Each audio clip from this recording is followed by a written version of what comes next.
Hello, everybody. Welcome to Judson Church. How are you? It's so wonderful to see you in this space. I am so fangirling out over so many people that I have been fans of for so many years. It is like a this is your life, and I feel like if this feels like this is your life for you, like just know I'm fangirling with you as well. If we have never met, my name is Micah, and I am the senior minister here at Judson. And even though, thank you, I feel like thank you. Yes, it's working hard tonight. I recognize so many folks here and so many folks that I have seen in this space, but just in case, is there anyone here who has never been to Judson that it's their first time? Welcome, newbies. It's so great to have you. Here's a few things to know about this space. Yes, you are actually like in a real church. Like not just an art space that used to be a church, like a real churchy church that has like a minister and a congregation that has Sunday morning service on the very floor that you are sitting on right now. But you are also in a church that has never known how to be a church unless we are welcoming artists into our space to share with us the stories that they are bursting to tell, unless we are welcoming art lovers into our space to enjoy all of the stories that are erupting in this space. We have always believed since our founding that artists have the potential to serve as our modern day prophets. They show us where we've been. Yes! They show us where we've been, they show us who we are, and they show us what we can become. And I am looking out at so many of the prophetic voices who I have loved for so many years. And this space is a home for you. Whether you have made something today, whether you made something 15 years ago and then put it in a drawer and have not looked at it again, if you want to make something in this space, I would love to talk to you. It's my favorite thing to do. So come and find me. I'll be back by the snacks and I need new friends. But know that this space always belongs to each and every one of you. But tonight, I think even more importantly than being the minister here at Judson, I am like a die-hard Rochelle Denton fan. I can't truly, like you're looking up at our queer saints that are up here, and by the end of tonight, I'm gonna be talking to you, Martin, about how we get Rochelle's portrait up on this wall as well. So look forward to that. But tonight especially belongs to Rochelle. Tonight especially belongs to all of you in this amazing, amazing creative community that is creating art and prophetic word in a world that more than ever dearly needs it. So what you're doing here tonight just by gathering and just being yourselves is a radical act. Let's not forget that, especially as all of that mess happens beyond these walls. So whatever we do here tonight, remember to take that creativity and that spirit out with you into the rest of the world because people need it. They desperately need it. And there are a lot of hardened hearts that need what we are making here tonight and the community that we are building here tonight in their lives, okay? So let's go and save the world when we're done here. But before we do that, I'm turning it over to the amazing, amazing Martin Denton.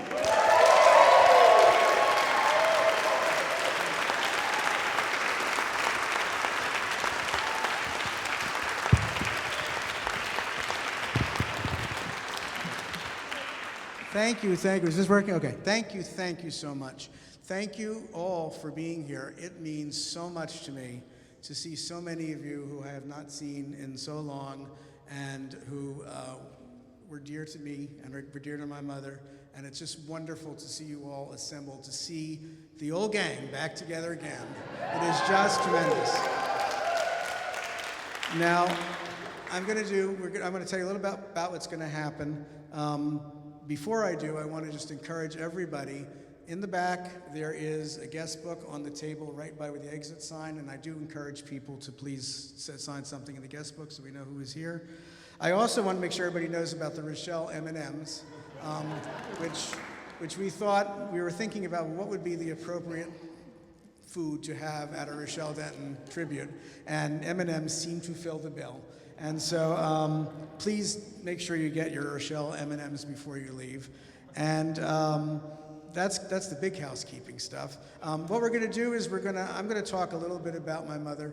I'm going to talk about this Rochelle Denton Awards, what my vision is for this. And we're going to meet our 6 amazing winners. And then after that, we're going to do a memorial tribute to my mother, where people will be coming up and speaking. And there's some people who've already let us know they want to do that. But if you feel like you want to do that and there's time, we'd love you to, anyone who wants something they want to say, to please be part of that. And then we'll schmooze and eat the rest of the M&Ms and the other good stuff. And we had to be out of here by 10:30. So that's the bottom line. So now I'm going to go back. I'm going to go on book for a little while and read to you some stuff that I prepared to talk about her and to talk about these awards and move things along. So I want to talk about her first. Everybody here, I hope, remembers her and knew her. In the book, On Broadway Men Still Wear Hats, which was a book that was written by Robert Simonson about theater people on the sidelines a long time ago, Kirkwood Bromley, the playwright, talked about the first time that he met me and my mother. And what he said was, he said, "Did this guy just say, 'This is my mother'?" When you hang out in Manhattan, especially in downtown theater, which is a refuge for nomadic self-made orphans, you don't run across a lot of mothers. But she, of course, became a mother to a tribe of hundreds, maybe thousands of us, artists, directors, writers, producers, designers, who all came to know and appreciate and love her. To me, she was more than a mother. For more than 20 years of my adult life, she was my roommate, my best friend, my partner in crime at theaters almost every night, and my partner in running the New York Theater Experience. She is managing director and myself as executive director. Her mission from the very beginning of our time working together in theater was to allow me to follow my dream. She enabled me to craft and develop and grow a vision of what our organization might do to help indie theater artists. She worked nonstop behind the scenes, doing all the unglamorous jobs. While I wrote reviews and built websites and hosted book parties and produced podcasts and led onstage talkbacks with artists and even a couple of times made films, she steadfastly ran the household and ran the business, wrote the checks, managed the money, contacted press agents, wrote grant applications, marketed our books, and at 70 years of age, learned how to become a podcast engineer.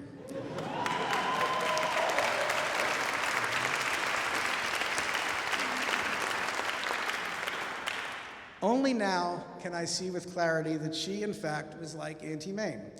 I always thought maybe I was, but no, it was her.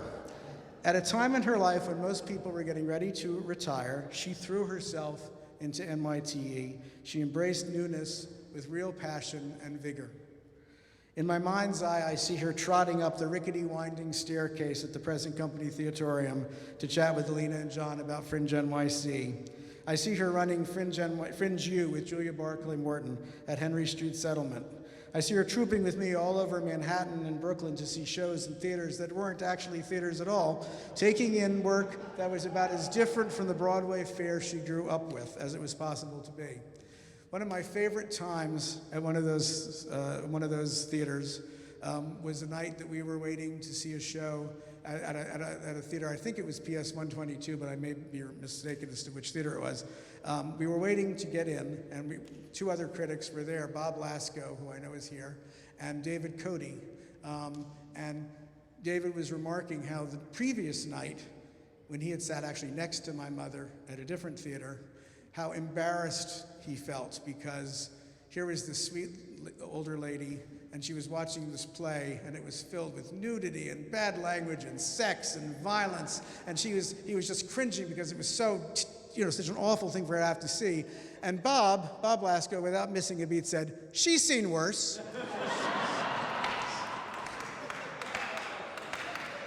And so she had. It all rolled off her back. That was the beauty of it. The gift she gave us, nothing fazed her. Robert Simonson wrote that she was unflappable, and that was hands down her favorite thing that anyone ever said about her. She was comfortable talking to indie theater creators who were 1 or 2 or even 3 generations younger than her. She was comfortable talking to the famous people we occasionally got to meet as well. I remember one year at the United Solo Awards, someone came up to me and asked me, "How does your mother know Fiona Shaw?" And I said, "She doesn't know Fiona Shaw at all." And then this person pointed to a corner of the room, and there they were, Rochelle and Fiona, talking animatedly. All through the years we worked together at NYTE, our pattern was pretty consistent. I would say to her, let's do such and such. Fill in any wild, crazy idea you want. She would usually say, we'll see, which meant no. But once in a while, she would say, that's not a bad idea. And then together we'd make it happen, with her always doing all the behind-the-scenes planning and prepping. That's how we incorporated as a nonprofit. That's how we published the first anthology of plays and then 15 more. That's how we managed to review every show in the New York International Fringe Festival. That's how we launched our podcast series. My mother was quite ill for the last 6 months of her life. She was in the early stages of Alzheimer's, suffered numerous falls that left her progressively less mobile, and at the time of her last hospitalization, she had congestive heart failure. We brought her home after that, and she went into hospice care in our apartment, where she died about 5 weeks later in her bedroom with me at her side holding her hand. A couple of weeks before she died, I had a last serious conversation with her.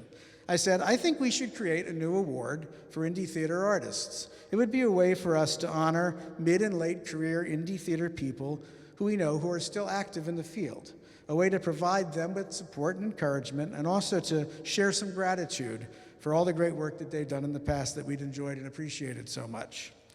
She did not say, we'll see.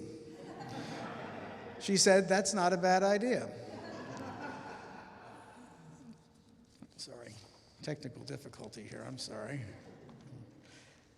And then I said, and we could call them the Rochelle Denton Awards. And she didn't say anything, so I took that as a yes. So here we are. The only trouble is that she's not here to organize everything, which she would have done superbly, as she always did. And of course, sadly, she's not here to see all of you tonight, her friends, who were so very dear to her. But I felt like she was with us all day. She gave us great weather, and she got us all here in one piece, so I thank her for that. In her only print interview that she ever did with the late, great Lanny Zapoy for the Huffington Post, my mother said, do what gives you satisfaction and surround yourself with people you enjoy. That's a succinct statement of how she lived her life and how she thought others should live and work as well. And that's the credo that we are going to bring to the Rochelle Denton Awards. We want to recognize people who have made theater to satisfy themselves, people who have nurtured and built engagement with like-minded collaborators and audiences, people who bring a deep sense of purpose and a deep abiding passion to what they do. I am hoping that these awards will become an annual event celebrating my mother's spirit by paying tribute to these individuals who embody her beliefs in the theater they create and the communities they advocate for and serve. Now, before I talk about our 6 inaugural winners of the Rochelle Denton Awards, I want to take a few moments to thank the people who have made this evening possible. This is very important. I first of all thank our hosts here at Judson Memorial Church. You met Senior Minister Micah Bucey, also production manager Greg Bellin and his wonderful team of tech people, engagement manager Maggie Golden, sorry about that, and community care coordinator Melissa Jameson. Our plaques and the stage bill cover were designed by Marie Mascia, who, in addition to being an amazing graphic designer, was our neighbor at our last apartment in Manhattan and has been a great friend ever since. And she is here somewhere, so thank you, Anne-Marie, wherever you are. The food is from Insomnia Cookies and Wegmans and M&M's, don't forget M&M's, both located nearby here in the village. Ron Lasko of Spin Cycle served as our pro bono publicist for this event, and I am deeply grateful to him for all he has done.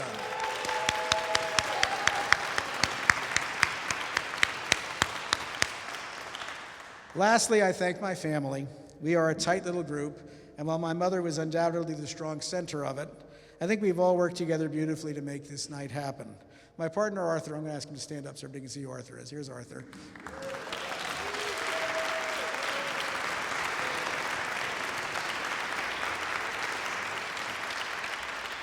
Arthur has been my rock through this past year.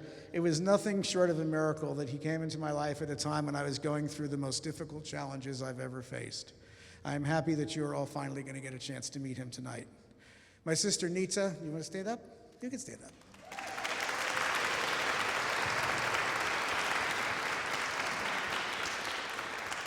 My sister Nita has always supported me my whole life, and now that Mother is no longer with us, she's the only person who has actually known me my whole life. And we cannot do anything important without her. And her husband, Steve, I don't know where Steve is. Is Steve from where? Where's Steve? Steve is all the way there. Think about cheap seats. Right, Steve's in the mezzanine. What is Steve doing on back there? Steve is her rock, as far as I know, and I'm grateful to him for all that he does for her and for all of us. And now my nieces, Julia and Sarah, where are they? Where is Sarah? That's Julie. Where's Sarah go? Is Sarah still at the door? Sarah was the person that was at the door handing you programs. I guess she's still working. She's a trooper, Sarah. And Julie's wife, Yael, who's I think in the back. They're the next generation.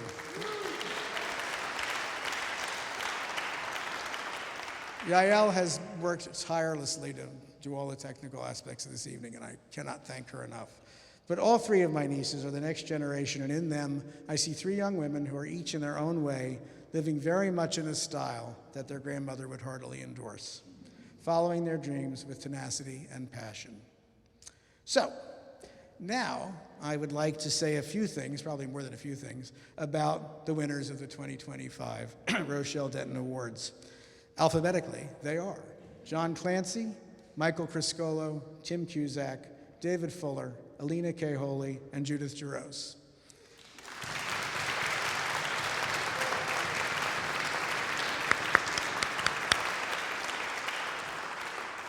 We're going to bring them up in a few minutes, and they'll be talking to you as well, but I'm going to talk first. All of these people, as I think most people in the room can attest, are enormously talented artists, variously actors, directors, producers, writers, and designers, and most of them are many or all of those things.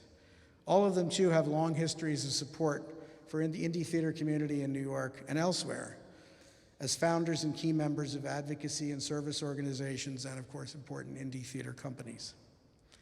They dwell in the world of classic drama. For example, David's King Lear and Michael's Orsino and Judith's Olivia were each the best I have ever seen. And they dwell in the world of the experimental and avant-garde. Tim's reimaginings of plays by Charles Ludlam and William H. Hoffman, for example, and of course the thousands of plays presented by the New York International Fringe Festival, which was co-founded by John and Elena. But the reason we are honoring these 6 individuals in this inaugural year of these awards is actually more personal. I wanted this year to pay a debt of gratitude that's 25 years old, to publicly recognize people without whom my mother and I would never have been able to accomplish nearly so much during the time that we ran NYTE. Especially the formative years when all 6 of these people volunteered their time and energy and wisdom and know-how to get us on our feet, to teach us about the world of downtown theater and immerse us in it, and to help us build a strong and effective organization that had a long and lasting and significant impact on our community. So now I'm going to tell you this little story. Start at the very beginning. Even before NYTE came into existence, Tim Cusack became my first real guide to what we eventually were going to call indie theater. I first met him in a matinee performance of a play by David Gard in 1997, and then we met weirdly but fortuitously at a Tim Miller show at PS 122 the same night. He found out what I was doing with my then very new website, nytheater.com, and he befriended me and encouraged me.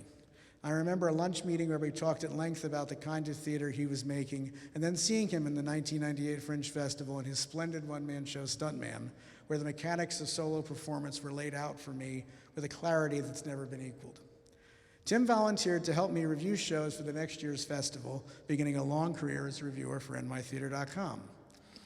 A few weeks before that 1999 festival started, I met John Clancy, who was then the artistic director of the Fringe, and who, at a time when he was enormously busy running North America's largest multi-arts festival, and I was just a guy with a part-time theater website, took an afternoon to sit with me and discuss the festival and its goals and its programming in spectacular detail. John sat with the program guide in his hand for about 3 hours with me and took me page by page, show by show, talking about every bit of the programming that Fringe would have that year. By the time we got to the U's, he pointed to a show and he said, "Oh, this one's 3 hours long and it's going to take a lot of your time, so you probably don't need to see it." That was Urinetown.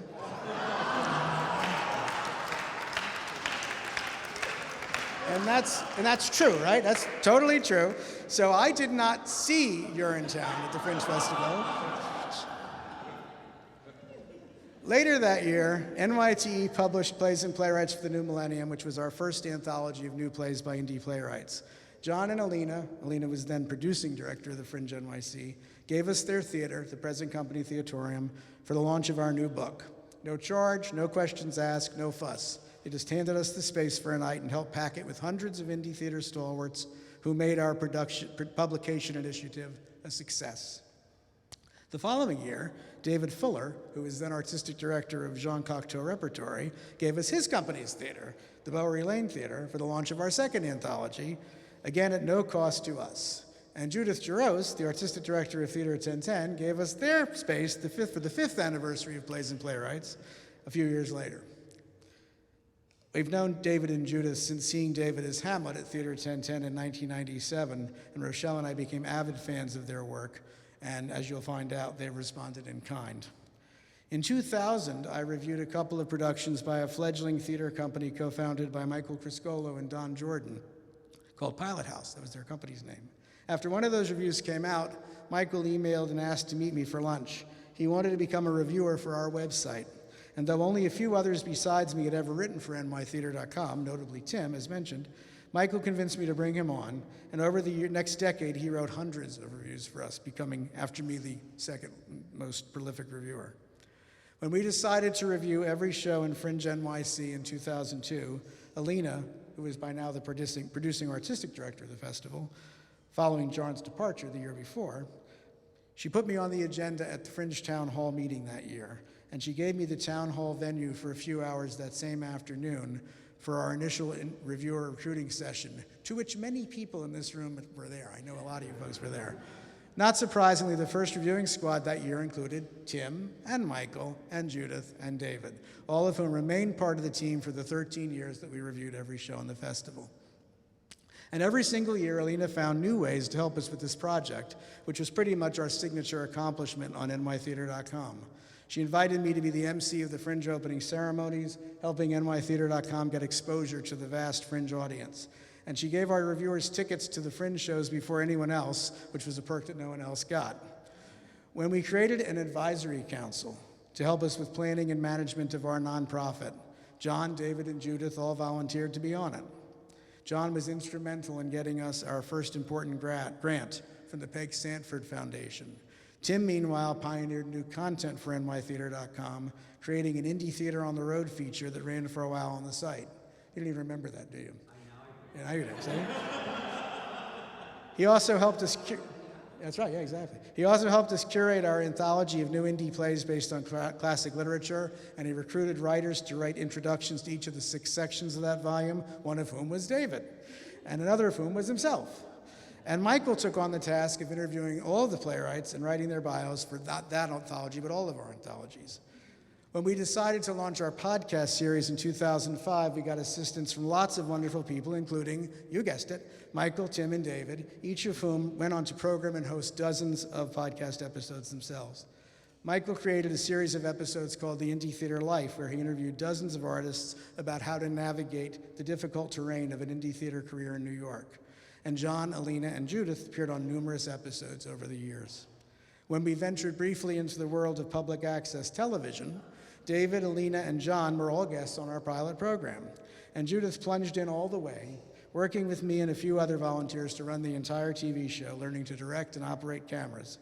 When it came time to head into the studio to film the pilot episode, it was Judith who magically appeared with a makeup kit and prepped all of the artists for their first television appearances. And when we had the first ever Indie Theater Convocation in 2006, bringing together artists from throughout the indie theater community, I'm sure many, many people here were there. Of course, all 6 of our honorees were in that audience as well. Elena was actually pretty much the first person to arrive, and she waited with us outside the Players Theater while we were waiting for someone to get the key to let us in. And for a while, it felt like it really would just be Rochelle, Elena, and me at this thing. And then the floodgates opened, and the rest of you all arrived. And then what happened is that John Clancy asked if he could ask a question about the showcase code, and I said no. And he and Paul Bargetto and John Pinkert and some other people went to a bar somewhere, and they talked about the Showcase Code. And 2 years later, the League of Indie Theater was born. And every one of the 6 honorees were charter members of that group, and John and I were John was the executive director, and I was on the board. So some pretty amazing achievements over the years. But the point is, whatever crazy move NYT decided to make, we could always count on John Clancy, Michael Criscuolo, Tim Cusack, David Fuller, Elena K, and Judith Jarosz to show up to help. Without their counsel and advice, without their hands-on support, without their inspiration and dedication, we would never have done most of the stuff we eventually did. These 6 always went above and beyond, bringing us into an indie theater community that we essentially crashed and then lingered in for a decade and a half. I think back on all the wonderful memories I have working with these folks. John and my mother smoking on her balcony of the John Street apartment and plotting God knew what. Michael fending off our cat Logan, who invariably wanted to share his lunch when he came to our apartment to help us with nytheater.com. Tim bringing Everett Quinton, Bill Hoffman, Paul Foster, and Jean-Claude Van Italy to my living room to record podcasts with us. David and Judith sitting with us in their offices at Jean Cocteau and Theater 1010, teaching us about the workings of small theater nonprofits. And Elena, who surprised us one morning in early August 2011 by ringing our apartment doorbell. Now, this was about 2 weeks before the Fringe Festival opened, and Elena literally had about 20 million things to do. But she came to our house to deliver a giant get well card to Rochelle from the Fringe Festival staff and participants because Rochelle had recently broken her hip. So, John, Michael, Tim, David, Elena, and Judith. Rochelle loved you and appreciated you very much, as do I. I am truly thrilled to be able to publicly say so now with these Rochelle Denton Awards. So thank you, thank you, thank you. And now I'm going to ask the winners to come up. We're going to come up more or less alphabetically. I just want to tell you what they're going to get. This is not just public acclaim, although public acclaim is nice. But I have a check for each one of them. They're going to each get $1,000, and they're each going to get a beautiful plaque. They look just like the cover of your program, except they have their names on them. So I'm happy to be giving these things out. And what I want to do now is just step aside and ask John to come up for our first award.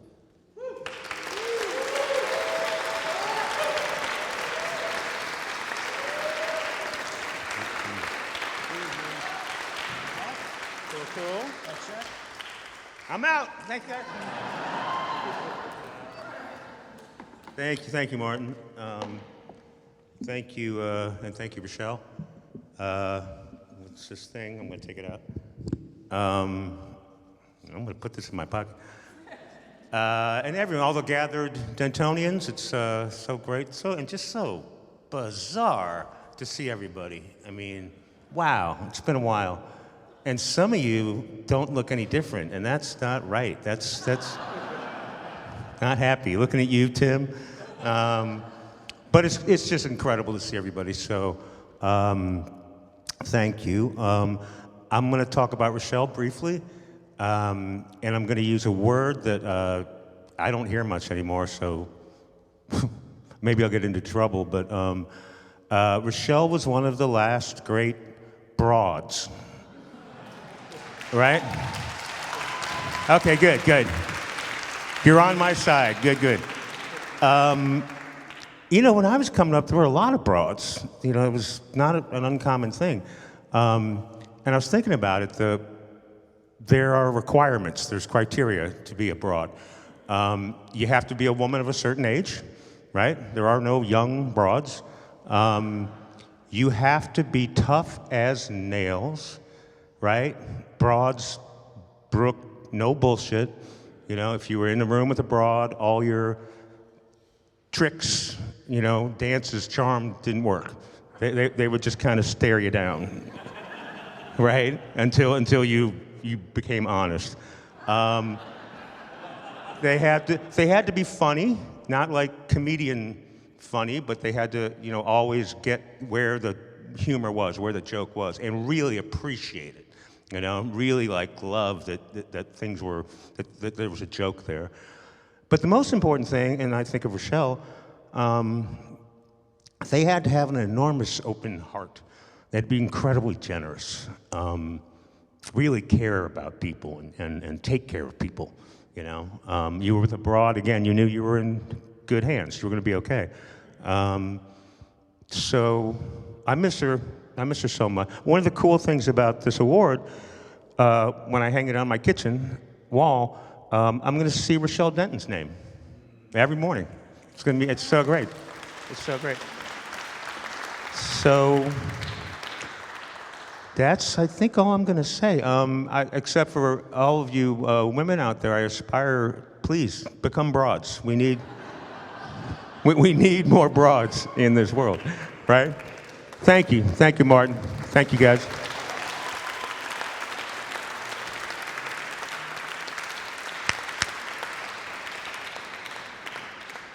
And now let's welcome Michael Criscuolo.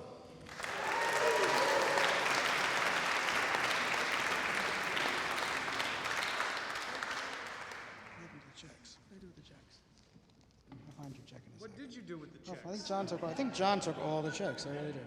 Where are the checks? Where are the checks? Where are the checks?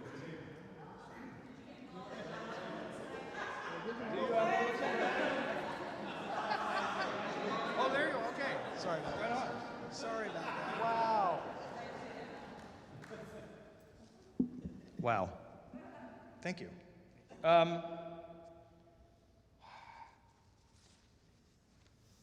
I've been trying to figure out all day what I'm going to say. I still don't really know. But I do want to start by just saying thank you to you, Martin, and to Rochelle, because you changed my life. Martin and Rochelle changed my life for the better in a million countless ways. But I think the way that sticks out for me today is that if I had never met them, I wouldn't have any of the professional community that I ended up having here when I lived in New York. I wouldn't know most of the people in this room. I would have never met most of you. And I wouldn't have had the social circle or the friendships that sustained me over the years. I mean, my favorite example of this is I would have never, ever, ever, ever, ever met the person who helped introduce me to my wife. And he's here tonight. I love you, man. Thank you again. So like everything, so many good things that I have in my life can be directly traced back to you and Rochelle. So thanks for taking a chance on me. It's a bittersweet occasion not having her here. And like, that's the missing piece of the puzzle tonight. But I gotta say, like, seeing everybody else here, it does kind of feel like we got the band back together. Even for just a little while. And it's good. I like it. I had a nickname for Rochelle. I called her the Mix Master. I did not start out calling her the Mix Master. You've heard about her experience as a sound engineer. When we started the nytheater.com podcast, she decided she was going to be the sound engineer. And she decided we needed that, she was going to do it, and she's going to learn how to do the software, and she's going to teach herself. I, to this day, still don't know how any of that software works. I don't know how to do any of it, but like, I swear she learned it in about a day and a half. And we would go in, we would sit there, and she had a desktop computer by the front door in the apartment where they lived, and she would sit down at the computer, and she would put on her little headphones, and she would grab the mouse, and she'd start fiddling around, and like things would start happening on the screen, and we would sit down at the table, she'd put the mic in front of us, and we'd start checking the levels, and if we needed to make adjustments, she would say, do this, you know, make sure you're facing the mic, don't turn away, breathe through your nose, not through your mouth, like, you know, she would give us a million notes. And when everything was good and the levels were good, she'd be sitting there with the headphones and she'd go.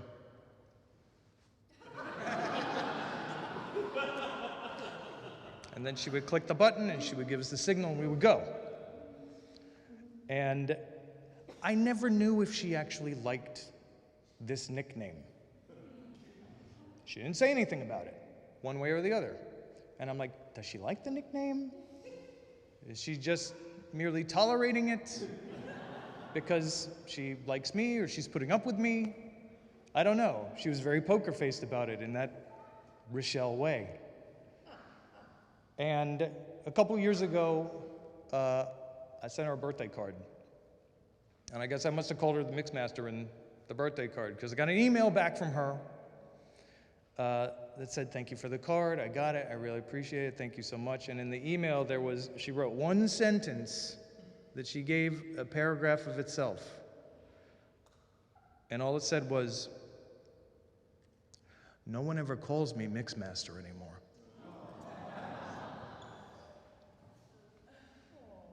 And I was like, yes!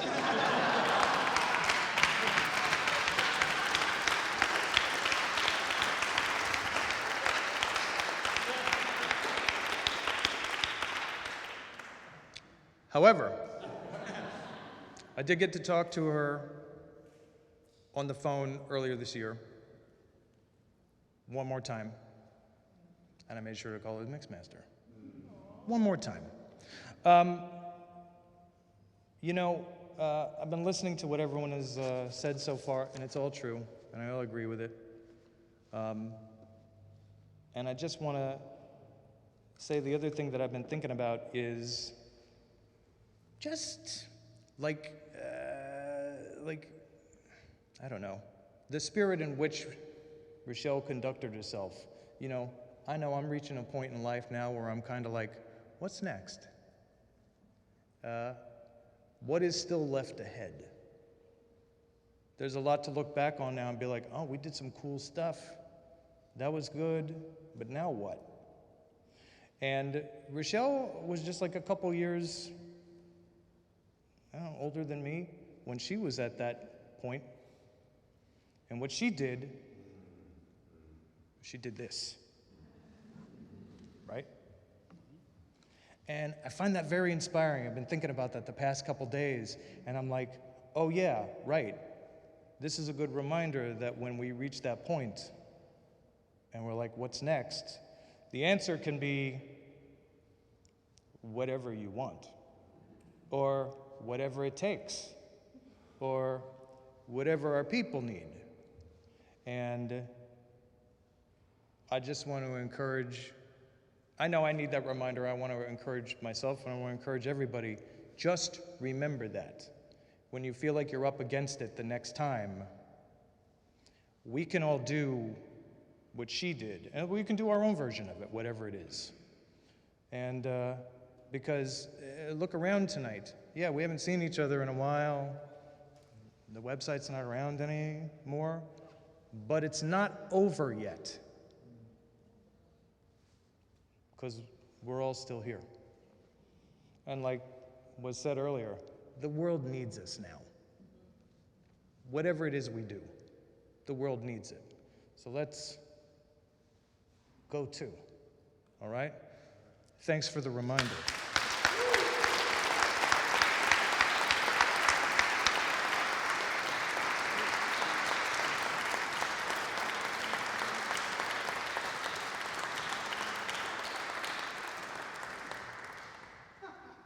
That's check.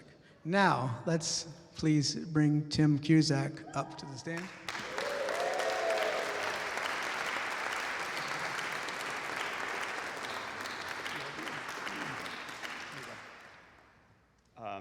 Wow, this is, I don't even know, this is amazing. So I was not going to talk about this, but Martin, you went there, and I'm sorry, there is more to the story that Martin left out. So that play that I was doing by David Gard, it was directed by this dude, Josh Fox. Maybe you've heard of him. And Josh, as you know Josh, and you know me, and we got colluded, and I was like, okay, they want to have cute boys, gay boys in their underwear, but we're going to give them full frontal nudity. And Josh was all, and as some of you know, there was a period of my life when I was taking my clothes off a lot on stage, and this was during that period, right? So it was like, hello, it's my thing, I'll take my clothes off. And it was a matinee, and that evening I knew Tim Miller. I had done Tim's Gay Men's Workshop, which is actually where I met my partner in Theater Askew. That's where Jason and I met, was actually in Tim Miller's Gay Men's Workshop at PS 122. And Tim had asked a bunch of us, would we be willing to go and be house people, like pass out programs? Like, sure, of course, happy to do that. So I did the show in Chelsea that after, did the matinee, and then walked over to the East Village to do house duty at PS 122. And this one is sitting in the audience, and he keeps, I'm sitting in the back, and this one's sitting like further up, and he keeps doing this to me the entire show.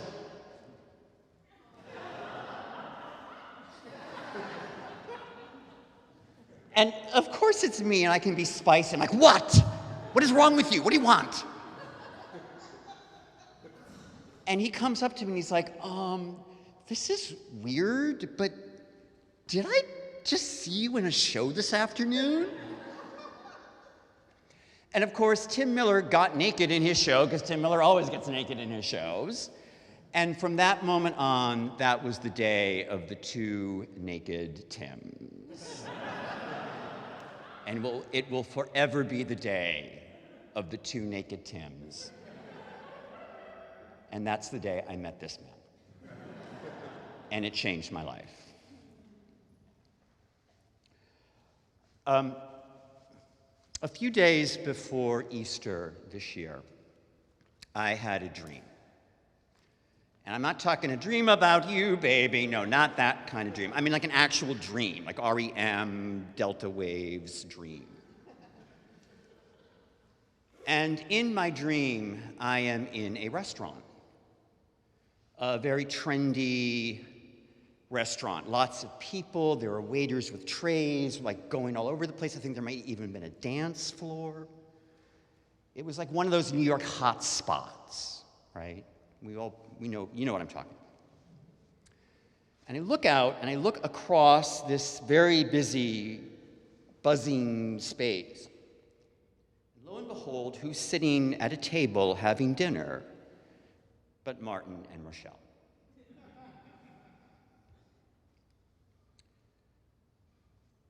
And I am so happy to see them, because I haven't seen them in a very long time, and I'm so excited in the dream. I try to get over to see them, and I can't get past the waiters, and I can't get past the people dancing, and I just can't get to them, and then I wake up. And I immediately reach out to Martin on Facebook, and I'm like, Martin, this is just so weird, but I just dreamt about your mother. What's going on? And I looked on Facebook, and there hadn't been an update for like a while. And he's like, well, it's the end. We're getting close to the end, but she's peaceful, she's resting. And we actually ended up having some exchanges over the next few days, and I would think it was like 2 days later, she passed. And I believe, because, I'm woo-woo, and I believe in this stuff. I mean, she came to say goodbye to me. And I think that a lot of y'all were in that restaurant with me.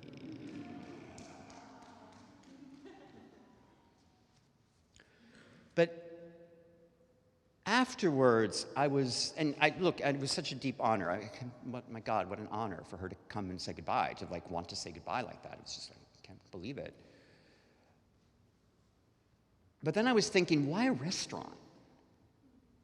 Why wasn't it a theater? Or why wasn't I dreaming about their apartment? Why was it a restaurant? And then it hit me. These two people, so many times when I didn't have any money, when I didn't know where my next meal was coming from, and I mean that literally, they would take me out and they would feed me. And that's why she came to me in a restaurant. And so I just today want to say thank you to Rochelle. She came to me in the tarot reading, my tarot cards, by the way. She showed up this morning, so she's around. She's around. And to you, Martin, for all the times you fed me, for all the times you fed this community. Thank you for feeding us. Thank you for feeding us. Thank you for feeding us.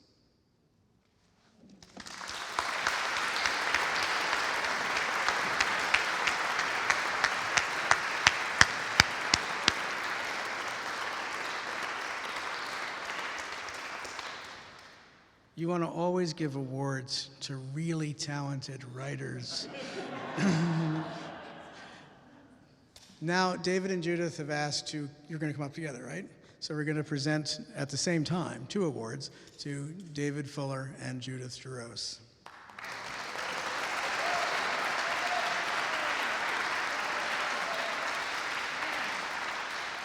Good speeches. Oh, thank you. Thank you very much. That's for you. Oh, thank you. that's These for are you. beautiful, by the way. Beautiful. There you are. Congratulations. Of course. So, I'm mostly an actor, so I need a script. And also, Judith has always said, if you go up to get an award, you damn well better have something written down. So, I love people who go, this is such a surprise. It's like, write it down. right. So, I've written this down. Hopefully I can read it. And, It's going to be hard to beat the I speeches know. before us. I know, really. We're a little more regimented. We're not freebasing. No. You guys are fabulous. I got to write things down. All right, get it. All right, here we go. When Martin called us about these awards, we were surprised and pleased to be included. And we were especially pleased that the Denton name was coming back to New York City Indie Theater. Yes. Our association with the Dentons, as Martin mentioned, goes back to Martin's Guide to New York Theater, when at the outset we knew Martin as a reputable, conscientious critic, with Rochelle as his mostly silent collaborator. It is wonderful to have become part of the Denton posse, and we are deeply grateful for all that we have done together. This evening, we especially tip our caps to the amazing Rochelle, the behind-the-scenes engine that drove the Denton empire. What a joy it was to be in her presence. We celebrate her, and we miss her. Martin and Rochelle, that's one hell of a partnership. I'm in a hell of a partnership, too. After years of being a singular theater doer, I was lucky to find my partner. I came to New York as an actor, got cast in non-paying, non-union shows, then found equity work in regional theater. When I came back to NYC, I met a fellow cast member in an indie show. I started directing, began producing with my best friend, indie theater partner, and that person that I had met in that show, and the love of my life, Judith. Indie theater. Why on earth do we do it? We scrimp, we save, we scrounge, and work because it's a calling. You all know that. Indie theater is the well from which springs off-Broadway, Broadway, regional work, TV, and film. And we provide these opportunities in a myriad of ways. New works to revivals, experimental to conventional, and at affordable prices. In these chaotic times, with all our devices, it is becoming more and more apparent how important it is for humanity to gather and experience art together. Indie theater provides that place without budget busting. Can I get an amen? Yes. Meantime, the journey continues. Come see Theater 2020's new season. It will be announced this week. I know I'm lucky to do this work, and I'm thankful for the continuing opportunity. Judith, I'm not as plain speaking as you, but I can plainly say tonight that I wouldn't be standing here without you. Don't make me cry. You know, I cry at weddings and funerals, bar mitzvahs, whatever. I always cry. Thank you all who have seen our work, of course, but especially thank you for supporting New York Indie Theater. Martin, thanks for your support, for all the opportunities, and for your friendship. Now, try not to cry. Oh, my God. I cried at my nephew's wedding, and I couldn't stop. It was terrible. Nobody else in the family will ask him to speak. It's true. That's true. I cry at every opening of every show I've ever directed to. It's terrible. And we thank Rochelle for all she did for indie theater. I'm sure, I know she is beaming down that lovely smile on these proceedings. Thank you.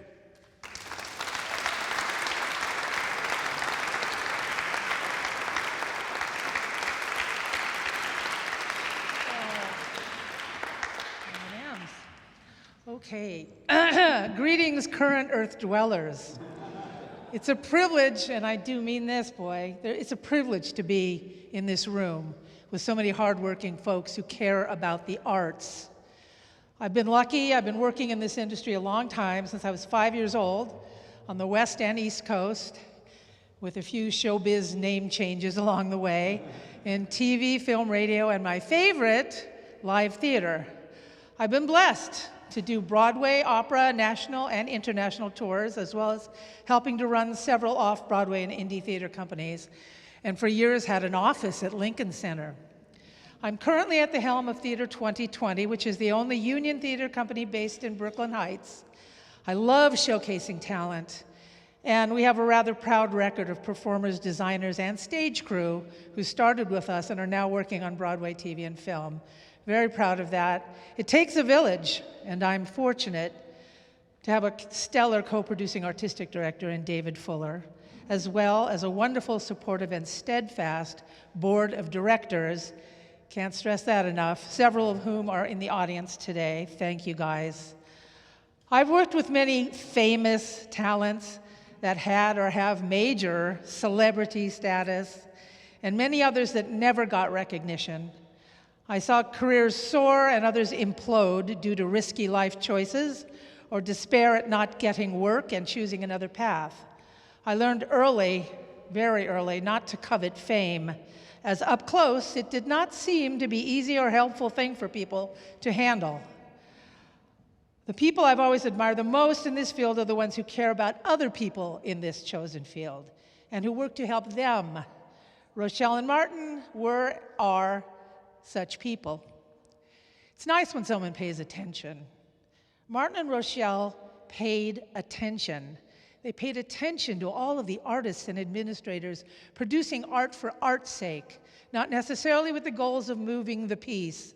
They published many plays that were not getting enough or any attention. They made a point for years of making sure that every single show in the Fringe got a review. That's caring. And that matters so much.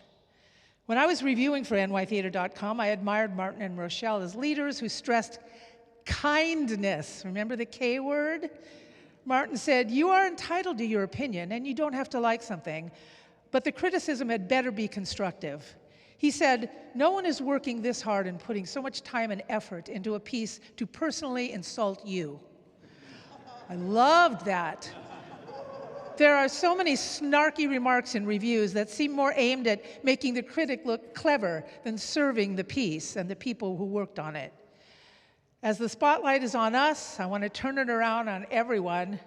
here and everywhere, who works as hard as we do to keep the arts going, who makes it accessible to all, and who hang in there despite continual challenges. That includes my remarkable partner and spousal unit standing beside me, who, despite occasionally producing some rather cringe-worthy puns, is one of the kindest, smartest, hardworking earthlings that I have ever met. He's kind of cute, too. Thank you, Rochelle and Martin, for this recognition and for the opportunity to publicly thank our comrades in arms. Keep the faith, you guys. We're good.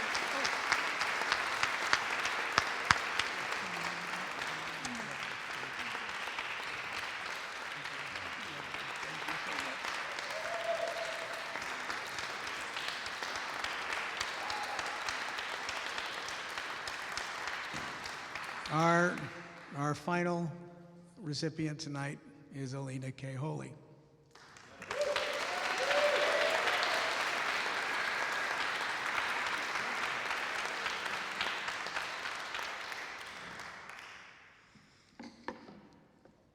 Hi. It's good to see y'all. On behalf of the 22 plus years of volunteers, participants, staff, and beloved audience of the New York International Fringe Festival, I want to thank Martin and Nita and Julie and Sarah and Arthur, welcome to the family, for this extraordinary recognition. And on behalf of myself, I want to thank Rochelle. You see, although I know the rewards of the world are whimsical at best, I've been privileged to accept a few accolades on behalf of the festival. But this one is personal, because Rochelle Denton was my idol. My dear Rochelle, I want you to know you made us all better people. Your honesty, dignity, acceptance, work ethic, strong moral backbone, and sense of humor were a big part of a very special time in indie theater. How lucky we all were to be a part of that moment. And this is a very different time, and a very difficult time without you and without the festival. But I know that when this time is over, hopefully soon, given everything that the artists of nytheater.com and Fringe NYC taught us, we'll come through this and move forward together into a brighter, healing time together. Most days, it's impossible to believe that I am not yet as old as you were, Rochelle, when I met you in 1999. Your passion and your tirelessness, even in the face of difficulty, and even more impressive as I get older. Nevertheless, she persisted. And I gotta be honest, sometimes I'm tired. But I firmly believe that when this darkness ends, we'll face what some have called the years of repair. And I know you would want the spirit of indie theater and the wisdom and community we all learned how to build at the festival to be a part of what's next. I know arts, culture, design, and craft must be a part of how we all move forward. So I'm accepting this honor with deep gratitude and renewed fortitude. And I pledge that I will do my best to do what you did, Rochelle, to face down difficulty and start a new chapter when I turn 65.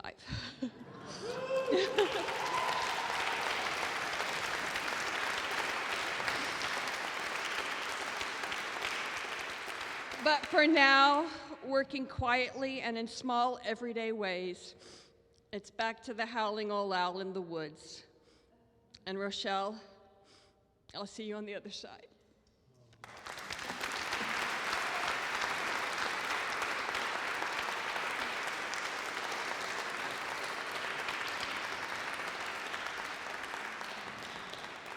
Now we're going to, in a few minutes, have a proper memorial to my mom. Not that this hasn't been wonderful, but we're going to have some people speak about my mother in more personal ways. And but before we do that, we have a lovely surprise, which is a video. The only video that I know of that exists of my mother. My mother was not someone to be in pictures and videos, as you probably know. But for those who remember Frank Kusler, Fringe documentarian, who interviewed thousands and thousands of hours worth of footage of interviews with people who were connected with the Fringe Festival over the years. And I remembered that he'd interviewed my mother, and I said, I contacted him and I said, Frank, can you go through your reams of material? And he kindly found the video that he made of her, which Yael, the famous video editor, niece-in-law of mine, has put together in a beautiful package for you to see right now. So here is Rochelle.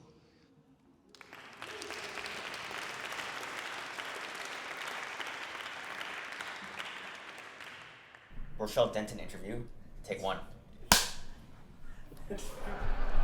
I'm Rochelle Denton. I'm managing director of the New York Theater Experience. I'm called the managing director because I manage. I love to manage anything.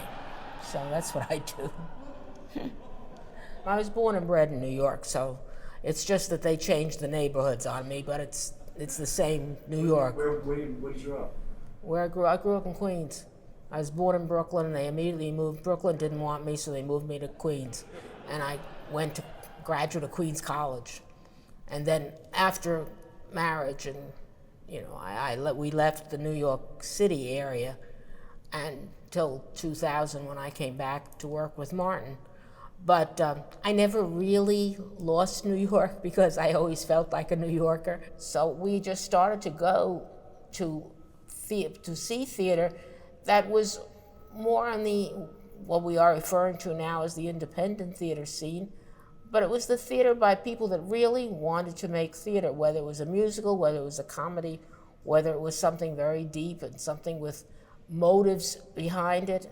But it was they just wanted to do it. And it was, most of the time, extremely enjoyable. I've always gravitated towards people that were a little bit more on the intellectual side, that wanted to raise the general population a little bit higher, just a little tiny bit. And I found that most of the people I was meeting at the Fringe and in other aspects of indie theater, that this is what they wanted to do. They wanted to make something that people would talk about for a few minutes, at least, that would, enlarge the view of other people, stuff of that nature. And I found that very interesting. I mean, I'm not a very gregarious person, except when I'm on camera. But most of the time, I really would prefer to sit quietly in a corner and just listen. And the conversation I was finding myself with was very fascinating. So we kept going.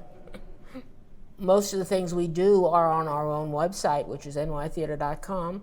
I'm the pest that sends out the emails that says you haven't given your preview yet, writing to press agents, introducing us, making the arrangements. And this year, now that they have to have logins, I've got this new task, which is I lost my password. Oh, good, I am the help desk, which is also something, it's me, Amazon, Microsoft. It's wonderful. So I'm the help desk this year, but I do an assortment of different things every year, depending on what we're doing and how we're trying to make it a little bit different than the year before. Anything that I should be asking you that I'm not? You think of? What we're going to do next. What are you going to do next?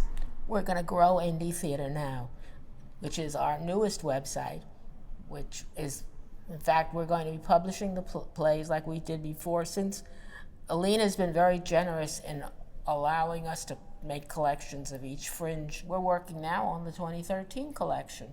And it's fun because you get to listen to lots of people to make these collections. We can't see 183 shows. And there's a special. If you look in your preview, in your guide, there's a special if you sign up for the collection early. That's a preview. If you get this thing out in the next 20 minutes, we can do do that. Probably cut that. Doesn't make any sense. Did I do it in one take? I did it in one take. I want that.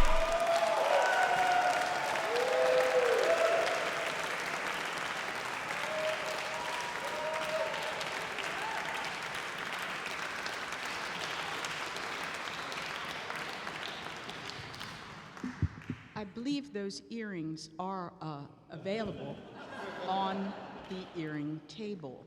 So those of you who have not gone, please do. I was going to tell you 10 things you might not know about Rochelle Denton. She was ultimately an only child. She had a stillborn twin and a younger sister who died at 14 months. But instead of her being raised with a sense of loss or grief, this made her exceptional. To her parents, to her doting grandparents, she was the first grandchild on her mother's side, her many aunts and uncles spread across Brooklyn, Queens, and the Bronx, and to herself. Spoiled? Well, maybe just a little around the edges, but supremely confident and utterly sure of herself and her convictions. 2, she had an ulcer in her teens that landed her in the hospital. She resolved thereafter to never let anything bother her so much that it made her sick again. And nothing ever did. 3, she connected with my father because he had to find the person who'd scored higher than he had on the Latin Regents. They had known each other in elementary school. Mother would joke that on her first date with my father, his mother served milk, presumably chocolate, my mother hated milk, and cookies. This high school meeting cinched it, and they were further bonded by 2 chock-a-block events in 1954. The death of his mother, the news of which she broke to him because his father couldn't, and a horrific car accident that capped a summer getaway to Canada and Maine with Daddy and his father. This resulted in a 6-month hospital stay for the latter, a broken pelvis for my mother, and a term away from college for my father in order to run his father's business. He was joined later by my mother in this. Going through all that together before age 20 forged them into an indissoluble unit for the next 40 years. 4, she never cried. Well, once, when a plaster of Paris mold fell on her foot. 5, she never believed there was a single right answer. To her, there were just interesting problems that required creative and flexible responses. So, when Daddy's dean begged him to quit pre-med, she immediately suggested an alternative, psychology, which led to a brilliant graduate course of study, a nifty series of jobs in DC, and a doctorate. And then, when she and Daddy looked to quit a secure government job and open a ceramics store together at age 37, she explained to her wary, pre-college age kids that education and experience would in no way be lost.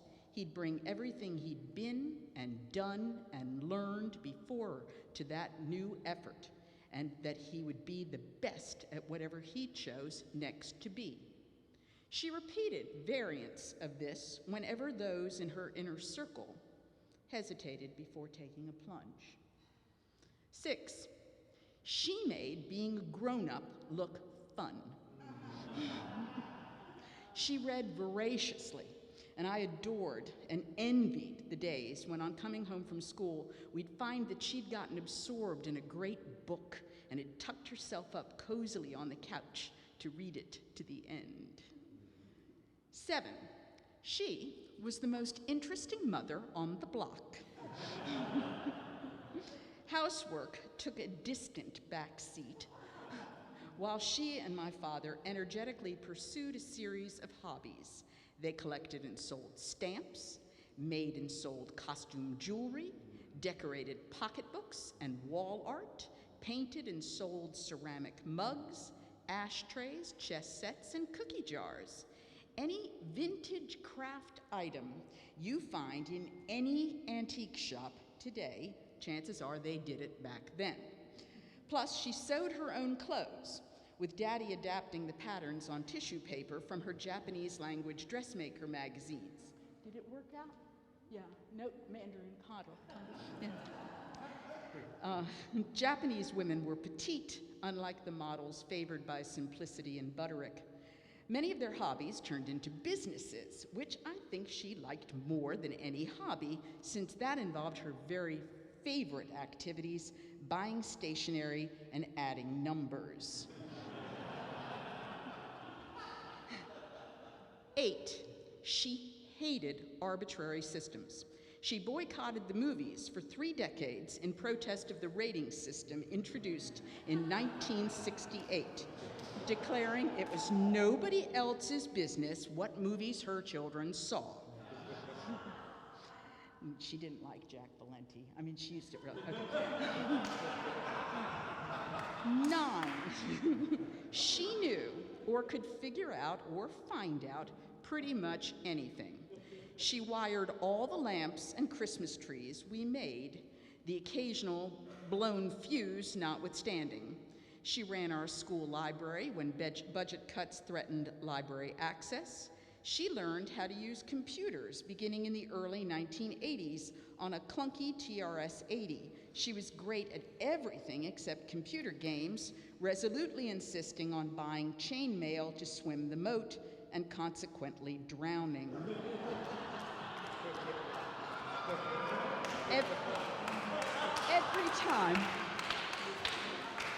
Every time. It wasn't like just once. We'd say, don't buy the chainmail, and she'd buy the chainmail. On the other hand, that meant she no longer had to play and could go do something she found more interesting, like the bookkeeping, or even, God help us, cleaning the house. She read Mayo Clinic publications and listened and weighed conflicting medical advice to navigate my father's diabetes, macular degeneration, kidney failure, home dialysis, and heart attack. She had a lawyer do the store's taxes the first year and then took it over ever after. Once she figured out how easy it was, she went to the auditor when occasion demanded, although my father helpfully noted that we'd all visit her in jail if it didn't go well. It always did. She loved managing money. She and Daddy used to draw their own line charts tracking their early investments and became quite proficient and knowledgeable about all manner of financial esoterica, much to the relief of the less fiscally focused members of the clan. She learned everything about ceramics and kilns and reconstructing a 50-year-old commercial building after a fire, and then everything about silk flowers when the hobbycraft ceramics industry died, and then everything about running a nonprofit and getting grants and doing podcasts when she and Martin started nytheater.com, and everything about reconstructing a life after death, and then again 4 years later, after 9/11. 10, she was our rock and North Star. When customers were argumentative or nasty, she told us to bring people up to our level and to not ever sink down to theirs. She was unfailingly serene and kind, a quiet, centered center for our house of girls after Daddy and divorce and before her New York second act. She was my daily and lifetime go-to for every parenting question, every business decision, any matter of delicacy, ethics, or uncertainty, a source of honest, pragmatic wisdom on any and all topics. Except maybe on cooking that took more than 3 ingredients and longer than a half an hour to prepare.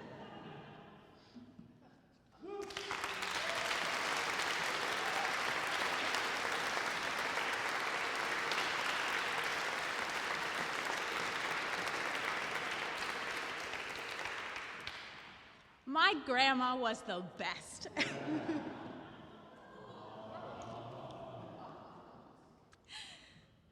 But you all know that. And that's what makes this so beautiful. We were so lucky. She was my grandmama, and I was her Julie bug. And so, right now, I offer up a few ways that we can carry her spirit and her wisdom forward. Number one, celebrate. Enjoy being spoiled.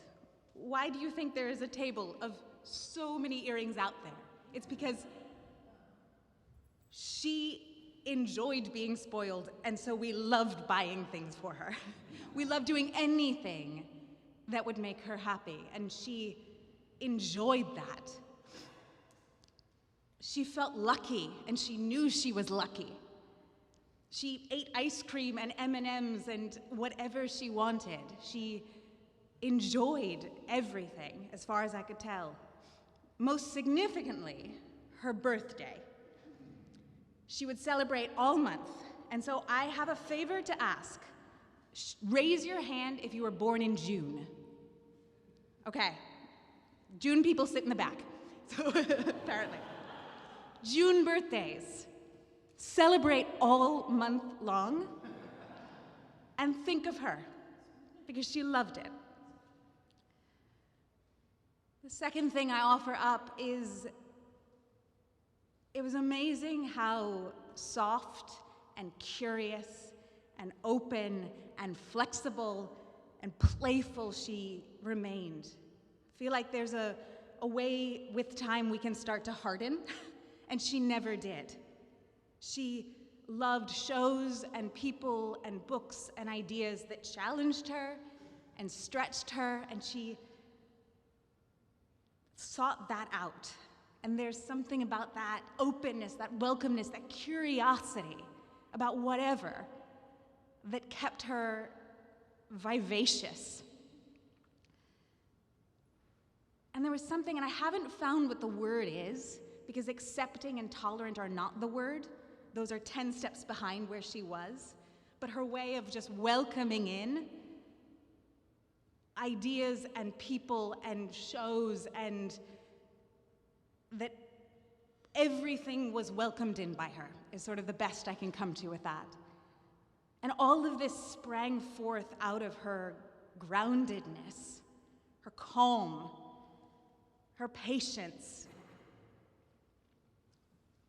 Item 3, always do what you want. This was a refrain she would say, that she always did what she wanted.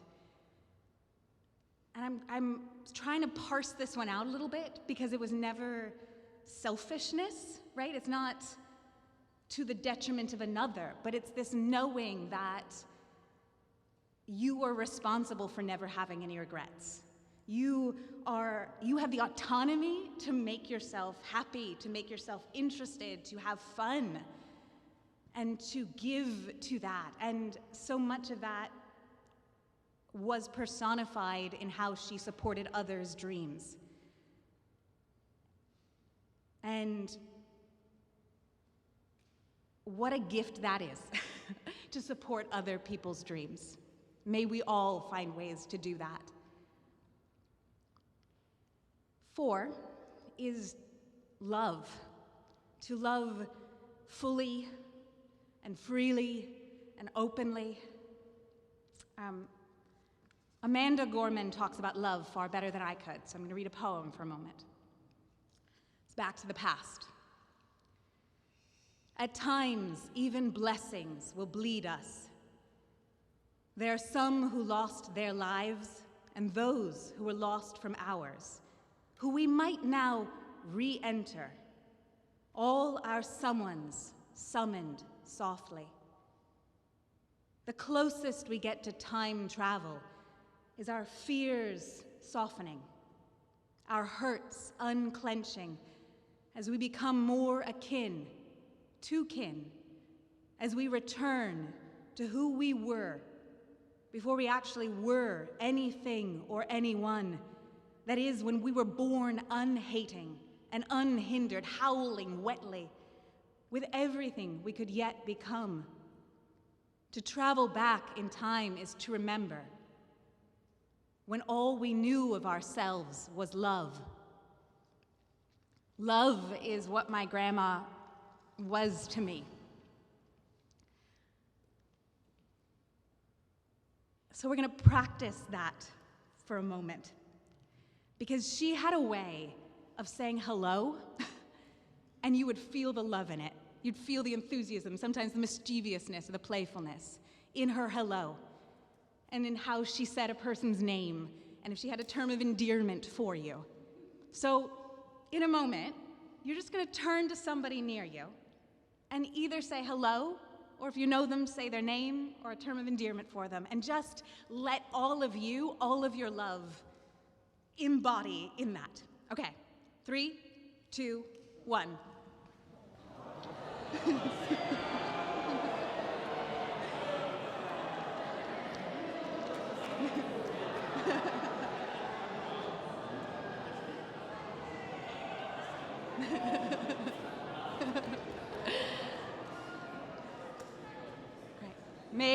May we all embody her spirit as we go forward. Sister, I pass it over to you.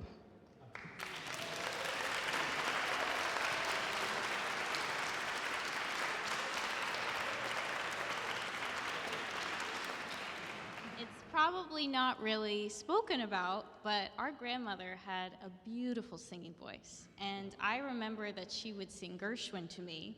And she had a beautiful voice, and she wasn't afraid to sing. And I remember she was singing to me at an intermission of something, and like people behind were like, "Who's singing?" Like she was just unabashed. Like she wanted to sing Gershwin to me. But I also, and I was thinking about this today, I remember when she described what was so beautiful about The Shawshank Redemption, which is one of my sister's favorite movies.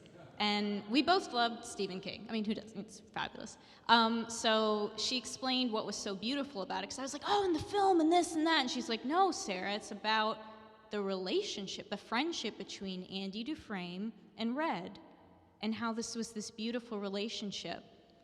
And I never really understood it till recently, and I was like, wow, she's talking about a really beautiful friendship, and it didn't matter where the people came from, or the fact that they were in Shawshank, which, if you haven't read the book, spoiler alert, it's a prison. But it was really beautiful, and it was very deep, because at the time it could just be a surface level, yeah, they're friends, it's like two celebrities in a movie, but it was actually like, no, it's a really beautiful friendship. And she was very smart and very good at finances, and I'm really glad that I listened and am taking notes, because she was a really smart woman, and I know we all feel that today, and it's so nice to see everyone. I'll be at the hostess desk if you need anything later.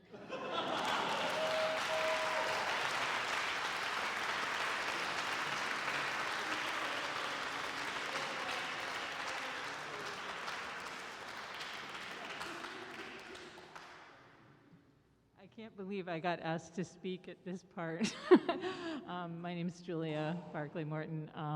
I just feel like an honorary family member of the Dentons, and including Nita and the kids, who I just can't believe are adults still. And I mean, I know them from theater because Martin, took note of my little play and changed my entire life, as happens with them. And but we used to spend time like watching political debates and and doing stuff like that. And when I lived in London, every time I came to New York, I would spend time with you guys. And then later, when you didn't do indie theater, I went and spent time with Nita, and then we went to see you guys. It's just basically in my life, as anybody who knows it, and I'm not going to go into that, don't worry.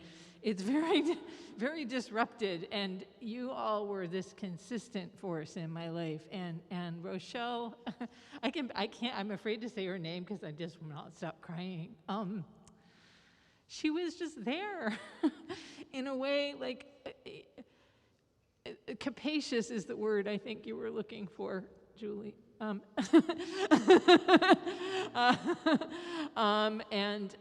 She accepted, but she brought in, like you were saying, she brought in. It wasn't just about, oh, it's okay, you're here. It's, I want to be here, And Martin, I'm so glad Arthur is here now, because I think of you two together, of Rochelle and you together, and to see you with Martin, I'm so glad, because my God, and it was just to be part of that family, to be, and I said to Nita, I was like, I can't believe I got asked to do this. You always feel like you might have been an adopted part of a family, but you don't know if they feel the same way about you. And Nita's like, dude, we spent till 3 in the morning talking. It's like, and we met at Cocteau. Anyway, it's just all these things. But the main thing I want to say about Rochelle is that she did not suffer fools. She did not suffer fools.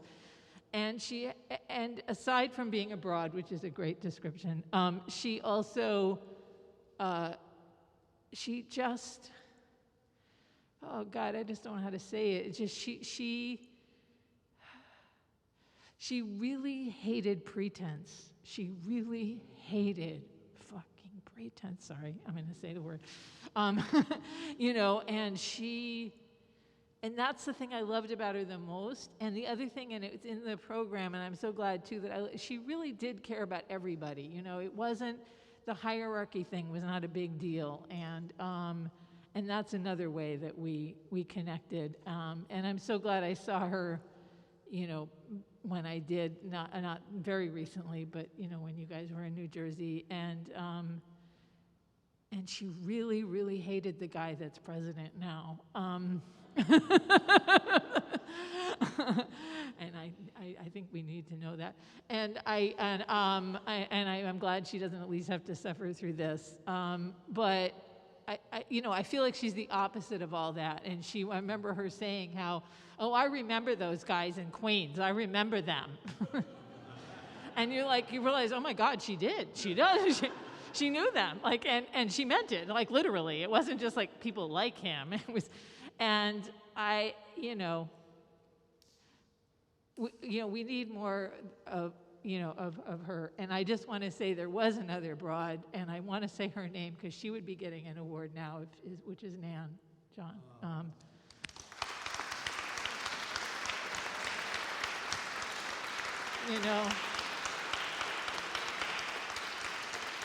They're like this, man. They're like this, and I know they're together. I know it. You know what I mean? They're so similar. When you were talking about Rochelle, I just kept seeing Nan, and I know you know, and I just want to say that because I feel like they're the same kind of people, and they're special people, and when you get to know them, you're so lucky, and I'm so glad I'm an honorary Denton. Anyway, thank you.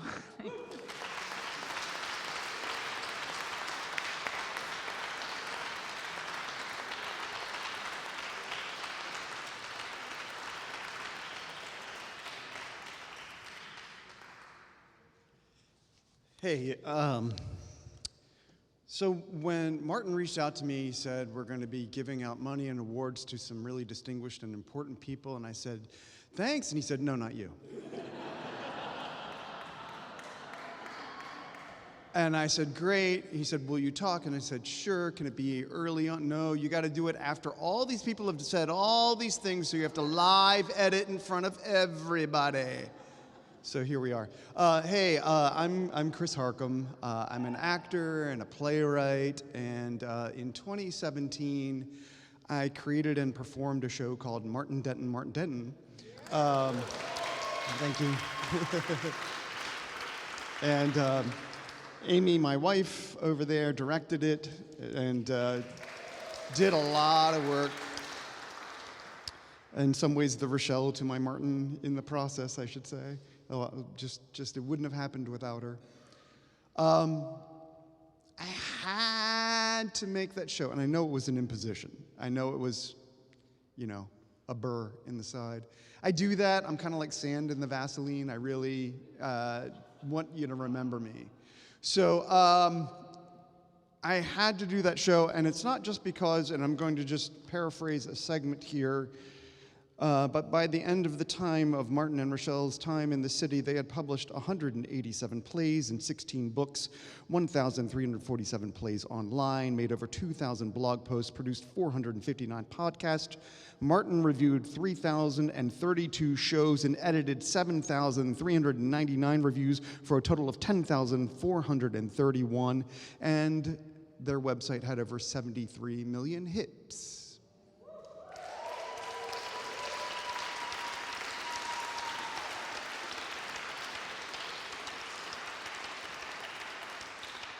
I had to do that show because I'm an indie theater person, and when you're with civilians, they go, so, have you been in anything I might have seen?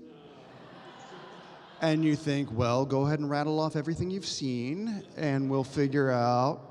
And when you're in the business, as it were, people will go, so, are you working on anything now? And it just really gets me. Now, Martin will go, so what's next? What you got next? Because he'd be slotting in like the review and the blog post and the podcast and the what's going to happen with it. And it was just so, it was important. But beyond that was Rochelle, who would ask, how are you?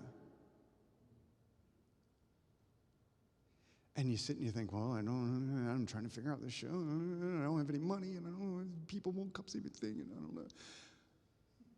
And you didn't want to say anything. But I remember they published a thing I created, and they would have you come over to their apartment to proofread it in person. So that, and I think it was just to make sure that it actually got done. And it was a bitterly cold New Year's Eve, 2008 into 2009. And I found two little things that needed to be updated. And you called Nita and that exchange. And then you gave me this box of really fancy cookies. And he said, we're not fancy cookie people. We like Malamars. And I took those cookies to a New Year's Eve party, and I was the hit of the party. Thank you so much. And then, not long after, my life took a weird, it was a bad situation. And they took me to John's Shanghai on West 46th Street, a Chinese restaurant. And the staff knew them. And it was really wonderful. And again, Rochelle was like, how are you? And I hemmed and I hawed, and I don't.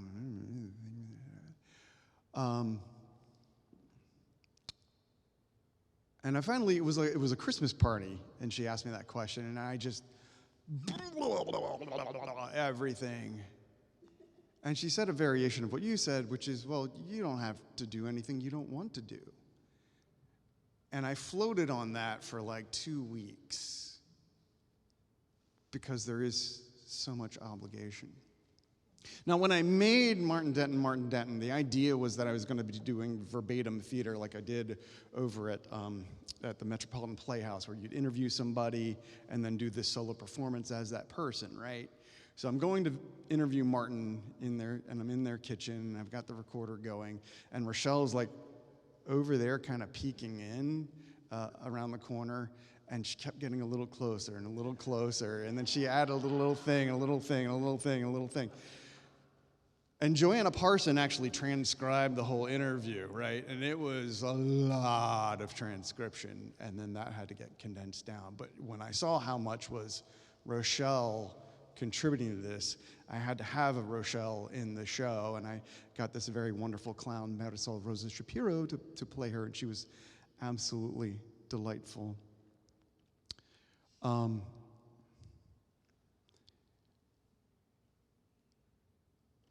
And I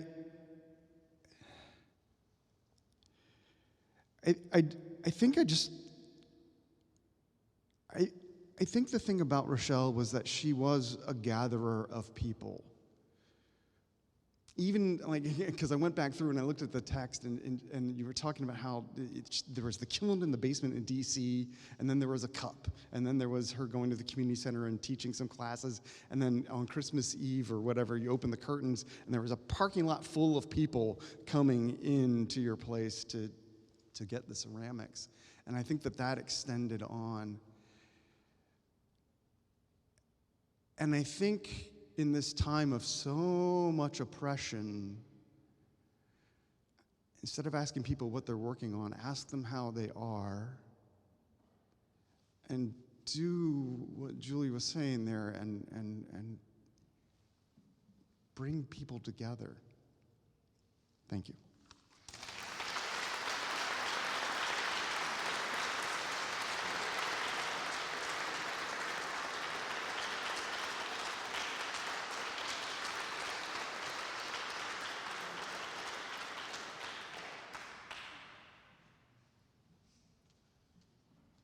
Hello, everybody. My name is Joan Kane, and Bruce Kramer is here with me, who's my partner in what I call this business show.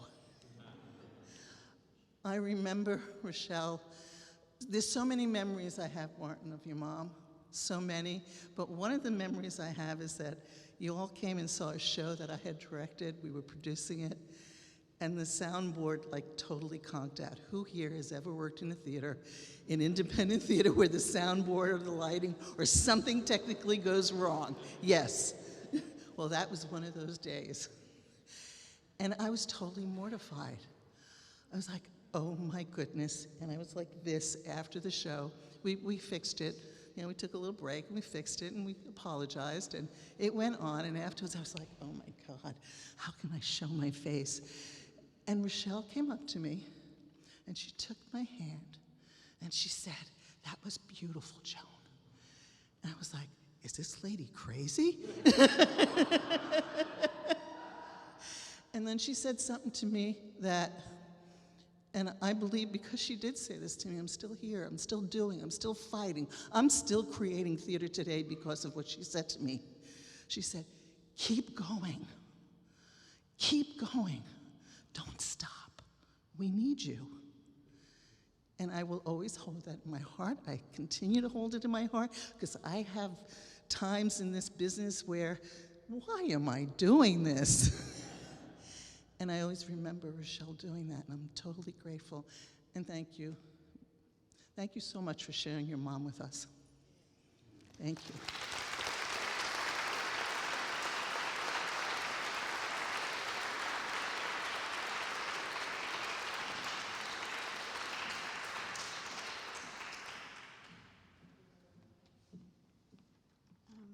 Hi, my name is Anne Marie, and I'm the infamous neighbor.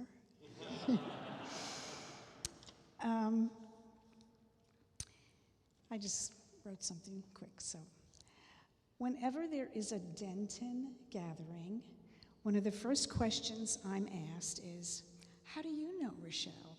Because everybody else knows her through theater. I know Rochelle because a few apartments ago, Rochelle and Martin and I were across the hall neighbors who one day opened our doors at the same time. It didn't take very long or many more door openings before quick hellos became walks down the hall, to coming in for cookies, to invites to events, to meeting the family. And that family very soon became a big part of my life. And every one of them, you, very close to my heart. How could I not love Rochelle? She was a fantastic listener, always giving me her full attention, eyes straight into mine, and would unfailingly respond in a positive, supportive way, champion who else but me. Her wit was quick and sly, as I'm sure you all know, and we would often get the two of us to winks and giggles as we would trade quips. After Rochelle and Martin moved to New Jersey, we relied on cards, emails, and occasional visits in order to stay in touch. New Jersey seemed to bring out the crochet mania in Rochelle. And she would surprise me with care packages of colorful scarves, squares, throws, belts that she had created, and it was just another little special thing between us. And although everybody basically has kind of said the same thing, I would just ask you to think of Rochelle today and what your little special connection was, as tiny or as big as it was. And I know it's going to make you really smile.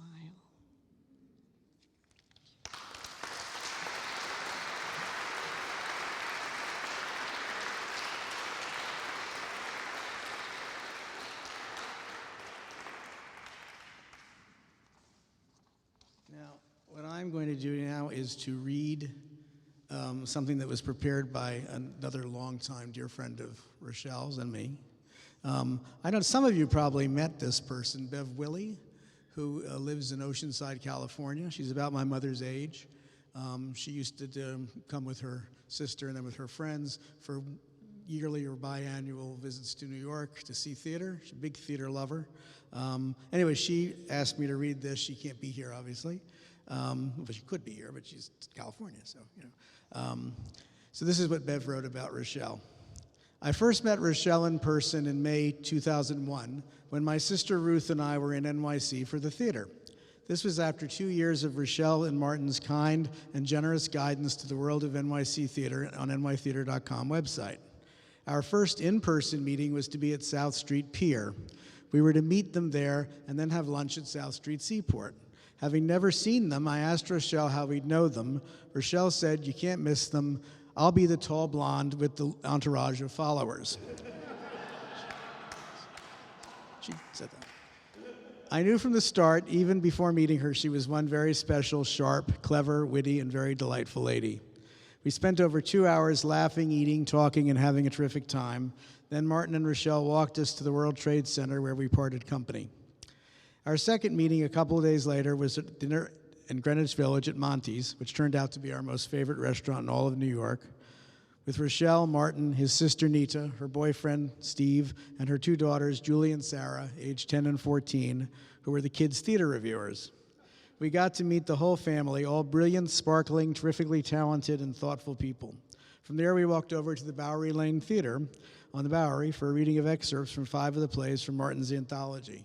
We helped Rochelle set up for the reception downstairs, then went up to the theater to listen to the readings of the incredible other readings. For those of you who haven't heard it enough, I'm always astonished at the incredible talent of actors. And not to disappoint, all these actors were amazing, and of course, so were the plays and playwrights. After the readings, we went back down to get some books signed, sip some wine, and schmooze with playwrights, actors, directors, editors, and all sorts of wonderfully interesting people, all coordinated by Rochelle. I don't have the words to tell you how exciting and thrilling it was to be part of the New York theater community for even a little while. This is what a first meeting with Rochelle is like.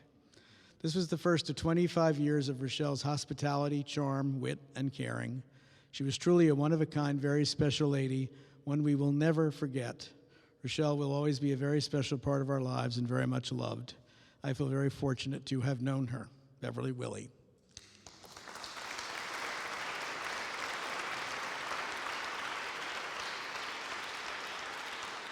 And I'm just going to wrap things up by saying that a testament to that is the fact that at that event, that was 25 years ago, almost 25 years ago at Bowery Lane, and David and Judith are here, and Julia's here. She was there with people from her show, Or to Your Mama, and Jeff and Krista and Tim are here. They were there with their play Elephant Man the Musical, and I'm probably skipping someone else who was there, but a lot of you also were probably there. And it's testament to my mother that we've brought the community back together in a way that I have not seen. Of course, I haven't been in the community for a while, but in a way that I have not seen in a long, long time. I am so proud and honored and touched and moved that all of you are here tonight to share in this evening.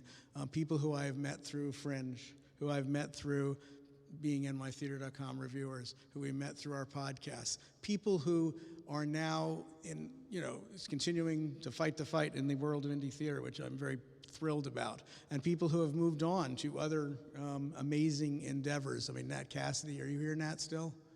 Nat, is he still here? Where's Nat? Nat's there.